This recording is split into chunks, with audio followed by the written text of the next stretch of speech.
صدر ٹرمپ روسی صدر ولادیمیر پوٹن کے ساتھ تعلقات میں گرم جوشی کے خواہش مند نظر آتے ہیں، لیکن امریکہ کے صدارتی انتخابات میں روس کی دخل اندازی سامنے آنے کے بعد کئی امریکی قانون ساز چاہتے ہیں کہ روس کی جانب صدر کا رویہ سخت ہو۔ اس وقت ہم چلتے ہیں نیلوفر مغل کے پاس جو کیپٹل ہل پہ موجود ہیں۔ نیلوفر، حال ہی میں ہم نے دیکھا امریکہ سمیت کئی مغربی ملکوں نے روسی سفارتی عملے کو بے دخل کیا، لیکن صدر ٹرمپ اب بھی صدر پوٹن کے ساتھ روابط بڑھانے کی بات کریں تو صدر ٹرمپ کی جانب سے یہ جو ملے جلے پیغامات سامنے آ رہے ہیں، ان پہ واشنگٹن میں کیا رد عمل ہے؟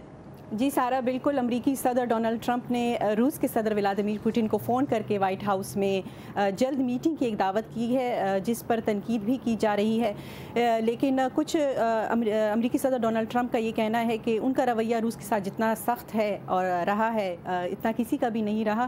تو کچھ ماہرین کا یہ کہنا ہے کہ ہو سکتا ہے کہ روس خود بھی اس طرح کی اعلیٰ سطحی میٹنگ کا منتظر ہو تاکہ بین الاقوامی سطح پر اس کا یہ تاثر دور کیا جا سکے کہ وہ تنہا ہو چکا ہے۔ مزید جانتے ہیں اس رپورٹ میں۔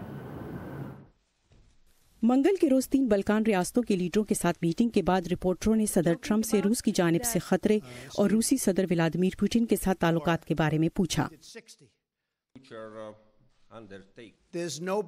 روس کے ساتھ میرے مقابلے میں کوئی بھی زیادہ سخت نہیں، تاہم میرے خیال میں میرے صدر پوٹن کے ساتھ اچھے تعلقات ہو سکتے ہیں۔ یہ بھی ممکن ہے کہ میں ایسا نہ کروں، آپ کو اس کے بارے میں معلوم ہو جائے گا۔ ٹرمپ کا کہنا ہے کہ ان کی قیادت میں امریکہ نے مزید تیل اور گیس برآمد کرنے پر توجہ دی اور امریکی فوج میں مزید سرمایہ کاری کی۔ ممکن ہے کہ ان 2 چیزوں سے روس خوش نہ ہو، لیکن ماہرین کے مطابق برطانیہ میں سابق روسی ڈبل ایجنٹ کو زہر دیے جانے کے بعد بڑھتی ہوئی کشیدگی کے ماحول میں صدر ٹرمپ کی روسی صدر کو ملاقات کی یہ دعوت مضحکہ خیز ہے۔ روس ڈبل ایجنٹ کو زہر دیے جانے کے الزام سے انکار کرتا ہے۔ ایسے موقع پر جب روسی سفارتکاروں کو ملک بدر کیا جا رہا ہے، یہ صدر پوٹن کو وائٹ ہاؤس میں ملاقاتوں کی دعوت دینے کا وقت نہیں، خاص طور پر ان اعزازات کے باعث جو اس ملاقات کے سبب پوٹن کو ملیں گے۔ صدر پوٹن کے ساتھ معمول کی بات چیت الگ بات اور ایک ذمہ دارانہ چیز ہے جو ہم نے سرجنگ کی انتہا کے موقع پر بھی جاری رکھی، لیکن ایک سربراہ اجلاس کا ہونا، چاہے وہ واشنگٹن میں ہو یا ماسکو میں، یہ اس کے لیے صحیح وقت نہیں۔ آخری مرتبہ روس کے صدر کو 2005 میں وائٹ ہاؤس میں سربراہ اجلاس کی دعوت دی گئی تھی جب جارج ڈبلیو بش صدر تھے۔ ماہرین کا کہنا ہے کہ صدر ٹرمپ کی سیکیورٹی ٹیم کے نئے ارکان بہت ممکن ہے اس دعوت پر اعتراض کریں۔ اگر وہ چاہتے ہیں تو یہ بہت حد تک ممکن ہے کہ ایسا ممکن ہو، لیکن وائٹ ہاؤس میں اس پر سخت اعتراض ہو سکتا ہے۔ میرے خیال میں national security advisor John Bolton اور مستقبل کے وزیر خارجہ مائک پومپیو کو اس ملاقات کے وقت پر شدید تحفظات ہوں گے۔ دیگر ماہرین کا کہنا ہے کہ جب سے ٹرمپ نے عہدہ سنبھالا ہے، روسی عہدیدار اس دعوت کا انتظار کر رہے تھے۔ انہوں نے دیکھا کہ کس طرح چین اور امریکہ اور جاپان کے درمیان تعلقات بہتر ہوئے جیسے ہی صدر ٹرمپ نے اقتدار میں آنے کے بعد ان ملکوں کے لیڈروں سے ملاقات کی۔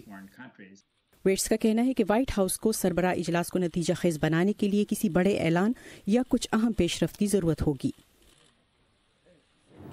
اور کل یعنی 5 اپریل کو روس سے 60 امریکی سفارتکاروں کے انخلاء کی بھی ڈیڈ لائن ہے۔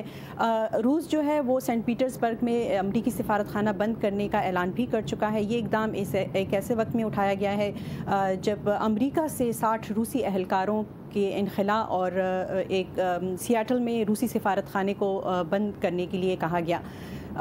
ماہرین کا یہ کہنا ہے کہ ہو سکتا ہے کہ اس طرح کے جو اقدامات ہیں وہ سامنے آتے رہیں، اور یہ وجہ ایک یہ بھی بتائی جا رہی ہے کہ امریکہ اور مغربی ممالک جو ہیں وہ برطانیہ میں ایک روسی ڈبل ایجنٹ پر ہلاکت کا الزام جو ہے وہ روس کو ٹھہراتے ہیں، لیکن روس اس الزام کی تردید کرتا ہے۔